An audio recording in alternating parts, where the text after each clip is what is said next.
Hi, I'm Keegan.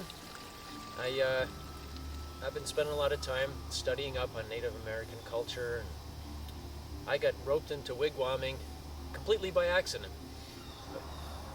I think it's 60 now. 60 times I've either made, repaired, or somehow fudged the rebuilding of one of these things. And well, hey, I've been at it for a while.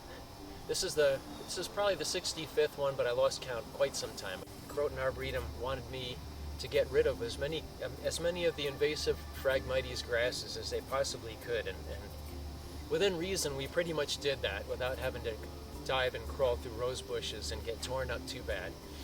And behind us would have been built or covered up with cattail grasses, or they're sort of on the protected side now because of the Phragmites grasses. So we kind of did a little bit of an aberration, just to make good use of something that they did not want here, so we can let the cattails hopefully take over again and reoccupy what should have been theirs in the first place.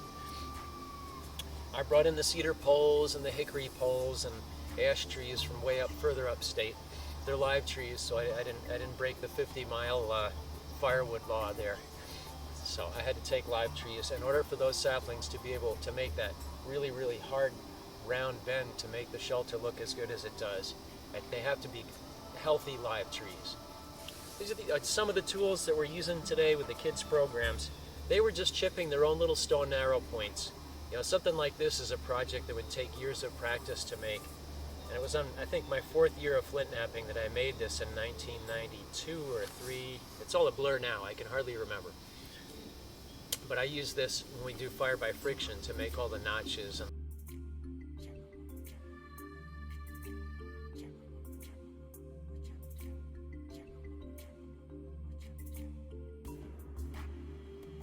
The stone axe itself has been part of a number of dugout canoe projects, or making bark canoes, as well as cutting the poles for the shelter in back of us. The kids get a chance to see and handle a lot of these tools. This is one of the things I don't pass around, but I have a semi-finished axe head that they can pass around that's not quite as sharp. And another thing is a reproduction of the types of arrows that were used in this area. A 2-feather fletch of turkey feathers, deer ligament sinew, or grizzle, and a little chert point.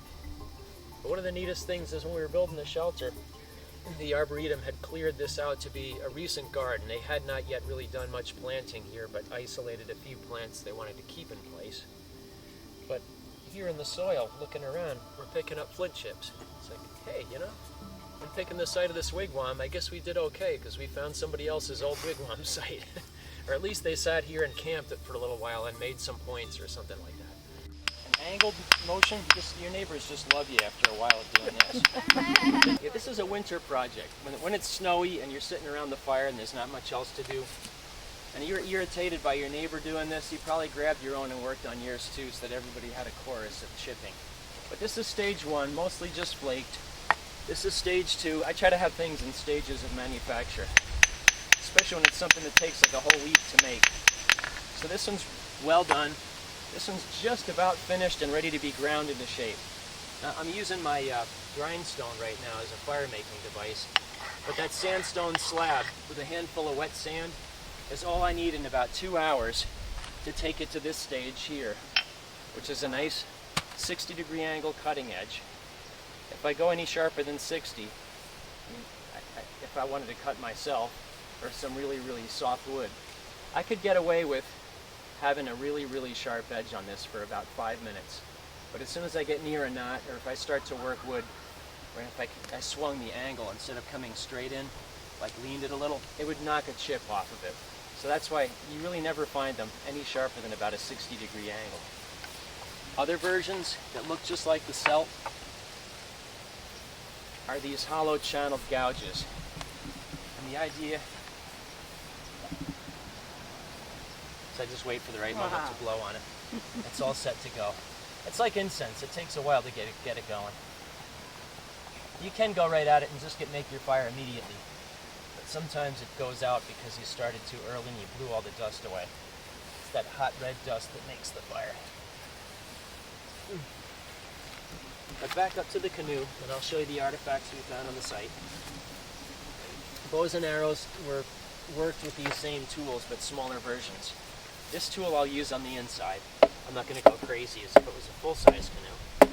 On a full-size canoe, I would chop literally like this hard. I'm not going to actually do that. What do you think this dull-looking tool, this dull-looking tool that doesn't even put a mark on me, can actually do that and leave a fairly smooth surface on the inside of this miniature canoe? That's pretty amazing. Yeah. This is a copy of one on an old Dutch map. Okay, Kitchewonk peoples, I hear, spent a lot of time in the summer. The buggier seasons were a good time for people that lived in this area to get away from all these mosquito-filled areas here in the hills and get down right out where the wind is along the shores of the Hudson River, or some of them headed way down to the Long Island Sound area as well, depending on which river you lived along. Here the Croton River just tended to flow you right out onto Croton Point, so they followed the river. It sure is an easy way to carry all your baggage. Just load them in a boat and paddle out. If you happen to be living along the Sawmill River or the Bronx River, it's going to take you way down to the Bronx and along the Long Island Sound. But they tended to live in the hills, usually a hill that would block the wind from the north and the west in the wintertime, and often in rock shelters, because the rocks will hold the heat of last night's fire, and it means you don't have to burn as much wood. But in the summer, you didn't need all that. In the summer, it was better to be down where it was sunny and breezy, and you didn't have as much trouble with flies on the meat that you were trying to dry and store for later times. And the wind and the sun helped you out a lot that way. But best of all, you had access to oysters and shellfish and lots of fish and eels and fishing. It was a summer of fun at the shore for them mostly. Their shelters were probably not nearly as thick and as tough as this one right here, but probably more of something like just a rain shield, because with enough breeze going through, you didn't have to worry about the mosquitoes as much. But these can be sealed up. This can be closed up. I don't have a door on it right now, just because at this time of year, you probably didn't need it, but in a couple of months you will. In the winter time, they'd be up in the hills, setting more traps, chasing down larger game animals like deer, going around on snowshoes maybe, getting a lot of firewood, and later on starting to tap maple trees towards the end, towards springtime. That's just a real light overview of what was going on.